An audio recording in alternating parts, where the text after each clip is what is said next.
Yo, this is the Scarcity Studios YouTube channel. Please don't forget to like, comment, share and subscribe.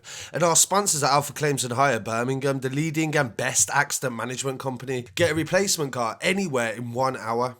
I really appreciate you joining me today and I hope everybody's okay. Today we've got a lot going on in Birmingham this week. I've covered so much news, but London subscribers, I know we've got so many of them and a lot of news that they like me to cover as well. These stories come from the Haringey area. There's been a lot of shootings in the past few days, but these two murders took place on the 18th and the 21st of May. The first murder is of Chad Gordon. Detectives were investigating after a fatal shooting in the Haringey area. Chad was shot when he answered his door, and it is believed that the 27-year-old was killed in a case of mistaken identity. Officers are appealing for witnesses and information to identify those involved in the shooting. Officers were called at 8:20 on the 18th of May to an address in North London, Wiltshire Gardens, following reports that shots had been fired and a man was injured. Both armed and normal police officers attended the scene along with the ambulance service and found Chad suffering from a gunshot wound to his head. Despite the best efforts of emergency services, Chad was pronounced dead at the scene.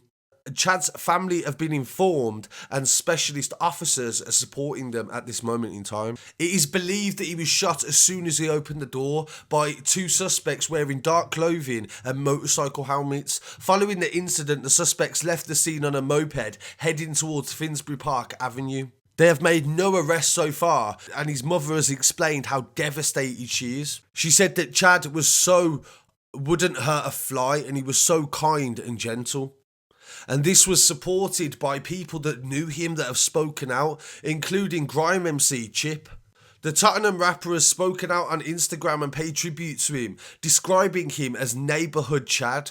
He said that he was disabled and autistic, so he would not speak very much at all. He'd just wave and say hey, then he'd pedal off on his bike with his shy self. He said that as a kid, him and the local other lads would still play out with Chad even though he wasn't quite the same as everybody else.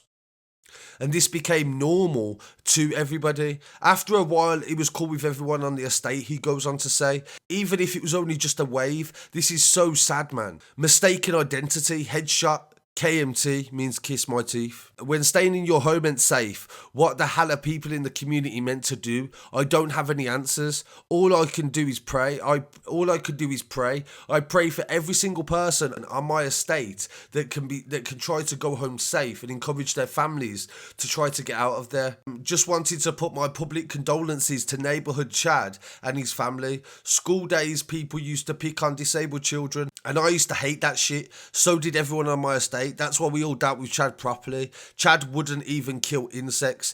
Dead in cold blood, fucked up already. To Chad's family, I send my deepest condolences. This one makes no sense at all. And this is the third death very close to home in 28 days. Making reference to the death of Black the Ripper recently. So that just goes to show exactly. A lot of the time people say that people weren't involved in anything, but this is proving that he definitely wasn't. 100% he was a mistaken identity, and he was murdered in cold blood in his own home.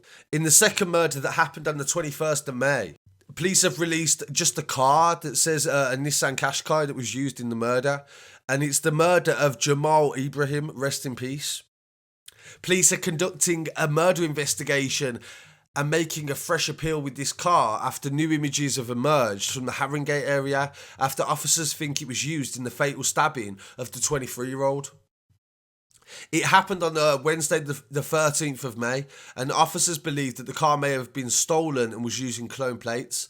Detective says Jemal was chased by a group of 3 males with large knives before being knifed to death in an alleyway near Birmingham Avenue and Southie Road in North London, before the attackers jumped into a silver Nissan Qashqai and sped off towards Green Lanes.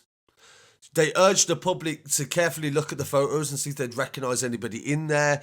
There's been a Section 60 powers in the area where they can search anybody. This is a very normal thing that they do, and there's been a lot of incidents. And as far as I'm aware, there has been more incidents in Haringey since this.